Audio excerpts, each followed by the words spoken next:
Hey guys, so my last video was about the difference between Magani and Brutani, and today I want to talk about a specific type of Magani, which is the Weavers. Here's my nifty little board. Okay, so Weavers are a specific type of wizard, I guess you could say. They're a combination of wizards and mystics, and what happened is you had magic users from other countries, from like Europe, who came over to the United States and kind of married with mystics. And they kind of, here's the difference. When you have the wizards, they kind of were a play by the rules kind of people. They had everything set, how things worked, a certain kind of magic. You learned your magic and all the rules and everything, but you had the mystics over here who didn't have that set up. They had the magic and everything, and they learned it and trained, but it wasn't, I would say it wasn't like rules bound.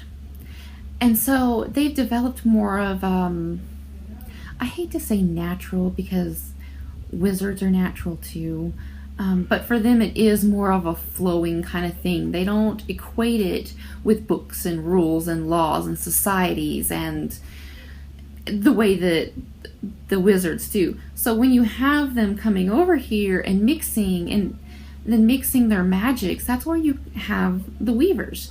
Now, I say that it originated in the United States.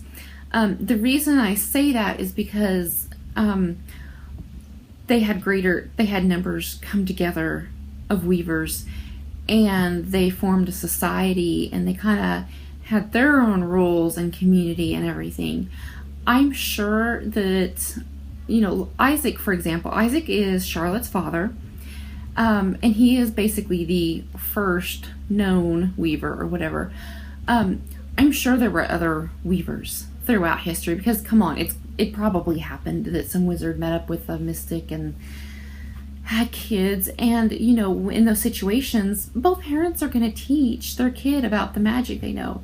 It just wasn't until Isaac in the United States that it kind of formed its own thing, and it grew in number, and they defined it and had their own rules basically and all that. So that's why I say it originated, but let's be real. I mean, there probably were some before him. So I've talked about Isaac. So you have Charlotte. Isaac's her father. Isaac is the son of Hugo and Amadei.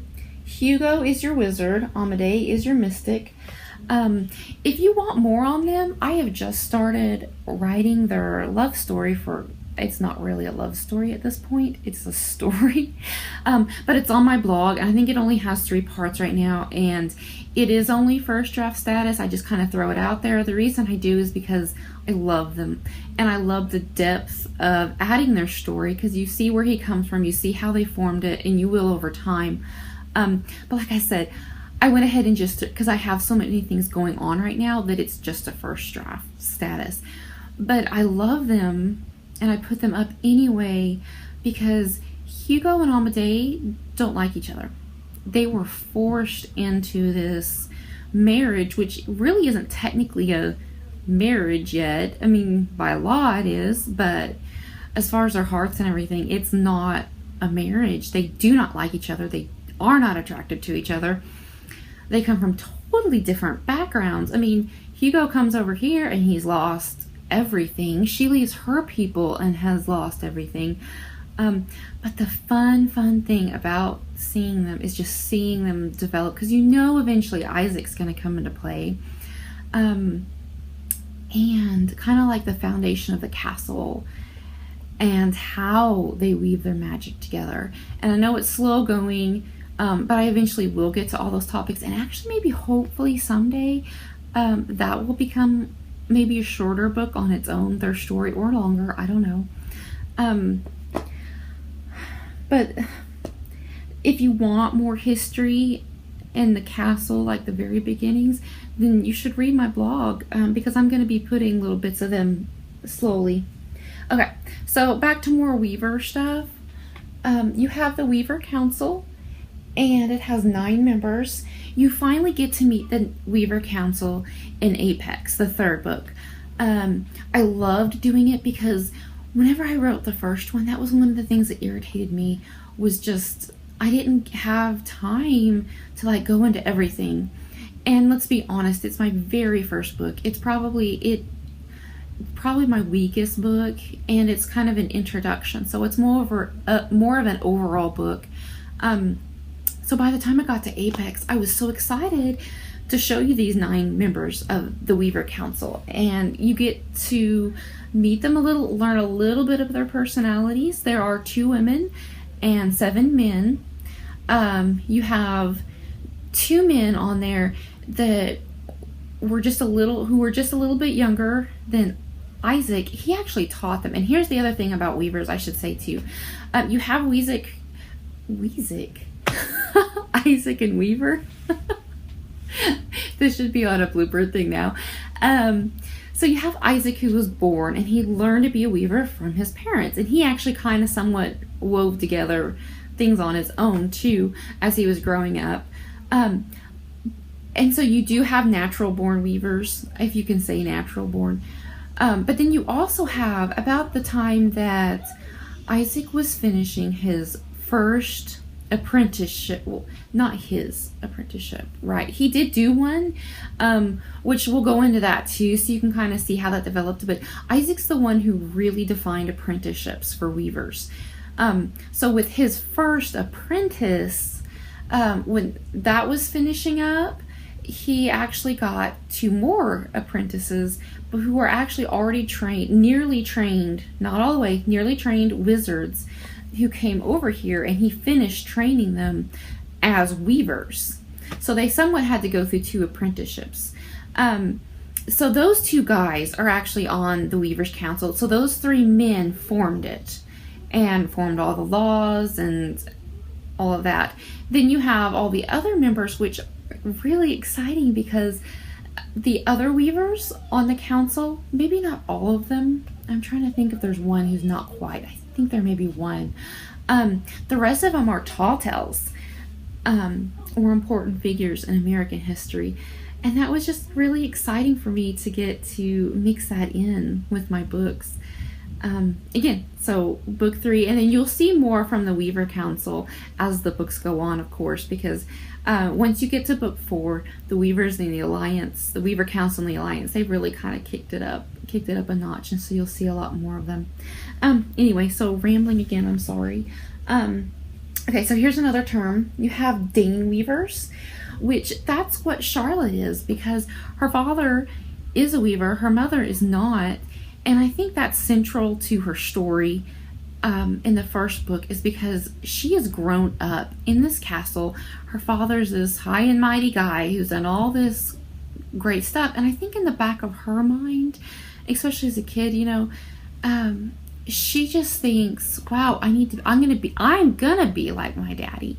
And I'm going to have his powers and do all this magic. And she's surrounded by all these kids who initially look up to her as a kid because she has this famous daddy. And she lives in this castle, and all this cool stuff is going on, and they get to visit and do classes. And she gets to do classes with them when she's a kid, right? But eventually her dad asks her to step back, and she can't take any more Weaver classes.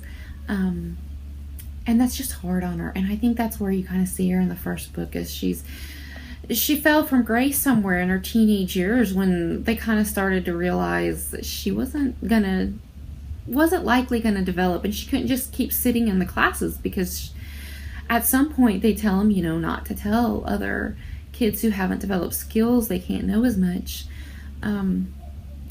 She's a little bit frustrated. Anyway, so my point was with the Dane Weavers, at some point, and when you meet Charlotte in the very first book, she only has 6 months left to decide.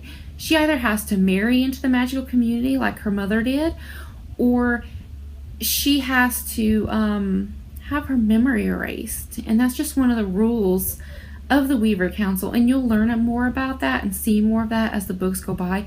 There's another side story where a kid, an apprentice, actually does have their memory removed. That's part of book 2. And I will put that back up. I think it's in some of my hidden stuff that I'm gonna pull some of those back out, because I think those are neat stories, and I had kind of taken some off for a while, but I'm gonna pull them back in so I can link them and everything. So that's a very real threat. And actually, just as a kind of a spoiler kind of thing, the memory wipe is going to come up again, and it's going to be a huge, serious thing.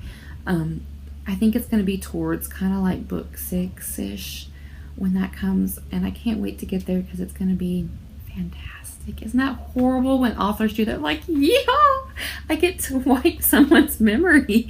Whose is it? Okay, I'm actually going to split this video up at this point because I'm getting to like 10 minutes, it looks like. But let's just talk real quick about the rest of the stuff that makes up a weaver. You have your apprenticeship, right? You learn about that in book 2. You also learn more about duels. You have an apprenticeship duel, recreational duel, and a weaver duel. You'll see these more after, like in book 4-ish. But in 2, you get the apprenticeship. 3, you get to see a weaver duel. Later, I want to do a recreational duel. I love duels. I'm not going to start rambling because I could talk forever. Here are some other terms that are more of a slang term kind of thing with weavers. Some of them are not slang. You have the master weaver, which is a weaver who has graduated from their apprenticeship. You have an infant weaver, which is slang, and that's someone that's more of an apprentice. And so that's kind of their, pop you on the nose or pat you on the head kind of term. Yeah, infant weaver. The equivalent for a master weaver who's just kind of starting out is infant master weaver. And I do use that slang term. And I apologize for the kids screaming in the room, but when you have 4, I can't control. Someday I will have my own space where you can't hear the kids in the background, but for now I apologize about all that. So if they're teasing you, that's another pop on the nose. If you're kind of messing up and goofing off, then they call you an infant master weaver as you're kind of getting your footing and everything. And then this is a new term that you'll see in book 4, a lightning bug. And that's not a very nice term. If a Magani calls you a lightning bug, not bulb. But you'll see that, and you'll see what kind of happens after that. I have fun. I'm going to be honest. Some people don't like it about my books, but my guys fight. And if you know anything about Charlotte, she fights. And so you're going to see fights and duels and arguments and people popping each other. And it's real life.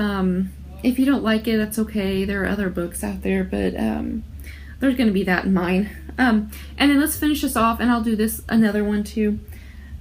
And I say I'm going to do all, okay, hold on, I'll ramble in a minute. Okay, so you have choir and M-web.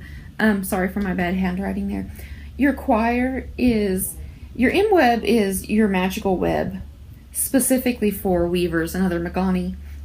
And your choir is basically kind of what we would have like as a smartphone, but it's just for magic users and has the M-web, and you can do all kinds of things on it. I'm going to wrap it up here.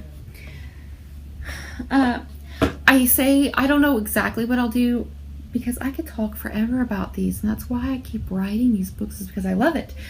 I will go into more detail. I'll probably eventually I don't have a ton of people who read my books at this point, so it's kind of hard getting feedback. So I'm kind of just trying to do the best I can to give you additional stuff, and I hope that it's something you want to hear.